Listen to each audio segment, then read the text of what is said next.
ये है आपका अपना चैनल माई पोर्टल।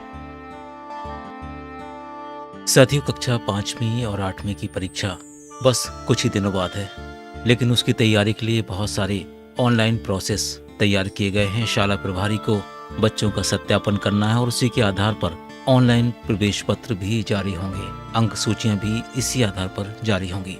देखते हैं क्या करना है शाला प्रभारी को और किस तरह से वो अपने काम को आसानी से पूरा कर पाएंगे। साथियों, जब तक हम वीडियो दिखाने की तैयारी करते हैं तब तक आपसे अनुरोध है आप चैनल को सब्सक्राइब जरूर कर लें।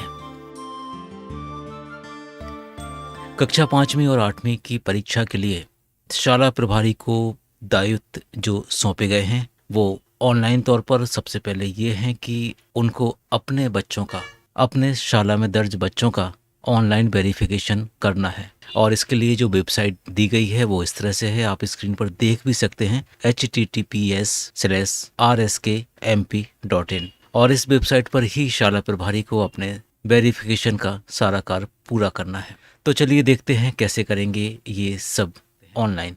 टाइप करेंगे साइट को rskmp.in और जैसे ही हम इस साइट को क्लिक करेंगे तो कुछ इस तरह से स्क्रीन हमारे कंप्यूटर और डेस्कटॉप पर आ जाएगी। इसी तरह की अगर आप चाहेंगे तो आपके मोबाइल पर भी स्क्रीन दिखेगी। यहाँ पर यूनिक आईडी और इसके नीचे डेट ऑफ बर्थ और इसके नीचे कैप्चा की एंट्री करना है। यहाँ ध्यान देने की आवश्यकता ये है कि यूनिक आईडी जिस भी शिक्षक का होगा वो अपने ही शाला के बच्चों को एडिट कर पाएगा, वेरीफाइड कर पाएगा। चलिए एक यूनिक आईडी और डेट ऑफ बर्थ से हम एंट्री करते हैं और बताते हैं कि आखिर इसके अंदर और क्या क्या करना होगा।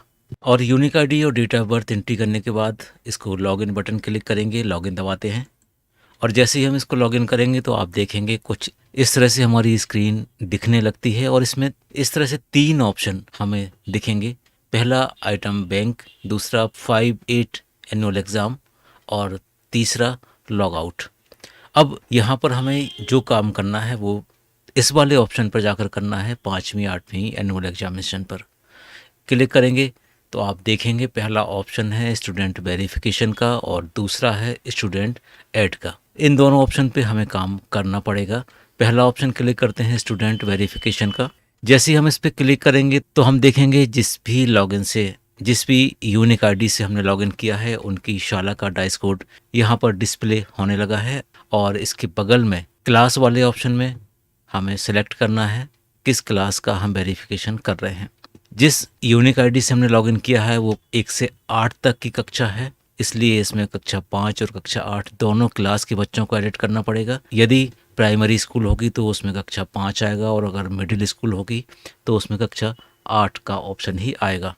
चलिए देखते हैं किसी एक क्लास से कि आखिर हमें इसमें क्या करना है। क्लास 5 क्लिक करते हैं और यहाँ पर हमें हमारे स्कूल का नाम आ गया, विकास खंड का नाम आ गया, डिस्ट्रिक्ट का नाम आ गया।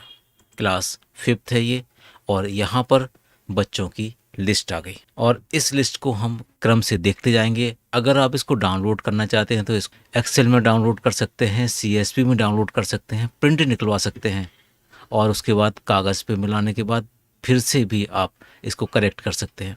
जैसा भी हमें सुविधाजनक हो हम वैसा कर लेंगे, लेकिन काम टाइम लिमिट का है। एग्ज़ाम बिल्कुल पास में है और ये वेरिफिकेशन बहुत जल्दी पूरा करना है। चलिए देखते हैं वेरिफिकेशन के लिए, वेरीफाई करने के लिए हमें किस तरह के ऑप्शन दिख रहे हैं। पहले बच्चे में देखेंगे समग्र आईडी डिस्प्ले हो रही है, उसकी कक्षा डिस्प्ले हो रही है, उसके बाद उसका नाम डिस्प्ले हो रहा है, फादर नेम दिख रहा है, मदर नेम दिख रहा है, डेट ऑफ बर्थ आ रही है, जेंडर आ रहा है, कैटेगरी आ रही है और उसका मोबाइल नंबर आ रहा है। इतनी सारी चीज़ें हमें डिस्प्ले हो रही हैं। अब वेरीफाई बटन दबाते हैं, देखते हैं कि वेरिफिकेशन में हमें और क्या क्या करना है। क्लिक करते हैं।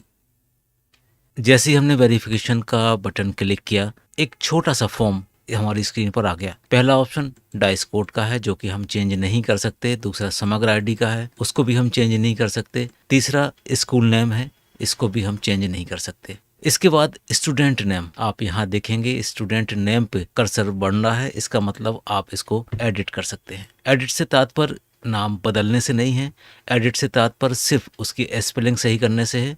अगर उसकी स्पेलिंग में कुछ गलती है उसको आप सुधार कर लीजिए। इसके बाद डेट ऑफ बर्थ ऑप्शन है उसको ठीक कर सकते हैं।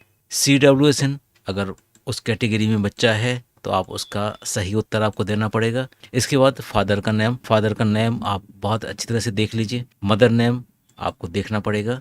स्पेलिंग मिलाना होगी, जेंडर, कैटेगरी, मीडियम, इसके बाद पेरेंट का मोबाइल नंबर। यहाँ मोबाइल नंबर दिया है, अगर मोबाइल नंबर गलत है या मोबाइल नंबर का कॉलम खाली है तो आप इसको यहाँ भर दीजिए। लेकिन इस वाले कॉलम में रेड स्टार नहीं बना है, इसका मतलब अगर आप इस कॉलम को खाली भी छोड़ते हैं तो भी डेटाबेस सेव हो जाएगा। इतनी फील्ड आप सही कर लेंगे और उसके बाद इस वेरिफिकेशन बटन को दबाएंगे तो डेटा आपका वेरीफाइड हो जाएगा। ये काम इसलिए करना है क्योंकि इसके आधार पर प्रवेश पत्र तैयार होंगे, बच्चों को प्रवेश पत्र उनके हाथ में मिलेंगे और इसी के आधार पर अंक सूची भी बनेगी। इसलिए जो भी जानकारी है स्पेलिंग से आप उसको एक बार बहुत ही सावधानी से ज़रूर मिला लें और जैसे ये काम हो जाएगा तो आप इसको वेरीफाइड दबा दीजिए और यहाँ पर यस वेरीफाइड करेंगे तो हमारा ये फॉर्म सत्यापित हो जाएगा। इस तरह से आप देखेंगे ये पूरी सूची, जितने भी बच्चों की सूची है, इन सारे बच्चों को हमें सत्यापित करना है। अब दूसरी स्थिति जो बनेगी वो ये होगी कि हो सकता है कोई बच्चा इस लिस्ट में आपको ना दिख रहा हो, छूट गया हो, और दूसरी स्थिति ये भी बन सकती है कि कोई बच्चा ऐसा हो जो अब आपकी शाला में नहीं है, आपकी शाला से चला गया है। इन दोनों कंडीशनों का भी इसमें प्रावधान दिया गया है। पहला ये कि अगर इस सूची में से आप किसी बच्चे को हटाना चाहते हैं तो इसके लास्ट में इस रेड कलर का रिमूव बटन बना है, आप इसको क्लिक करेंगे। क्लिक करने के बाद वो बच्चा स्क्रीन से हट जाएगा और इसके बाद अब जो बच्चे हमारी शाला में नहीं दिख रहे हैं उनको हमें कक्षा में जोड़ना भी है, कक्षा में ऐड भी करना है और इसके लिए जो ऑप्शन नीचे दिया है वो है स्टूडेंट ऐड का। इसको क्लिक कर लेते हैं। क्लिक करने के बाद आप देखेंगे यहाँ पर स्कूल का डाइस कोड आ गया है। इसके बाद जो बच्चा छूटा है उसका समग्र आईडी हमें ज़रूरत पड़ेगी। मान लीजिए हमारे पास समग्र आईडी है, जो बच्चा छूटा है हम उसको टाइप कर लेते हैं और इसके बाद शो करते हैं।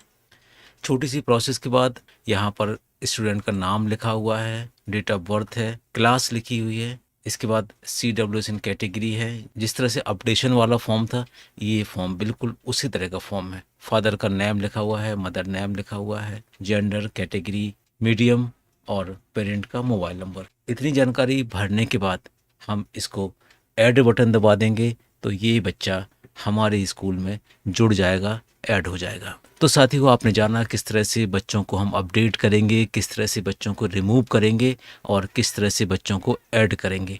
उम्मीद है आप इस काम को जल्दी से जल्दी पूरा कर लेंगे। अगर कहीं कोई कन्फ्यूज़न है, कहीं पर कोई डाउट्स रह जाते हैं तो आप कमेंट बॉक्स में लिखिए, हम उसका तुरंत उत्तर भी देंगे। आज की वीडियो में बस इतना ही।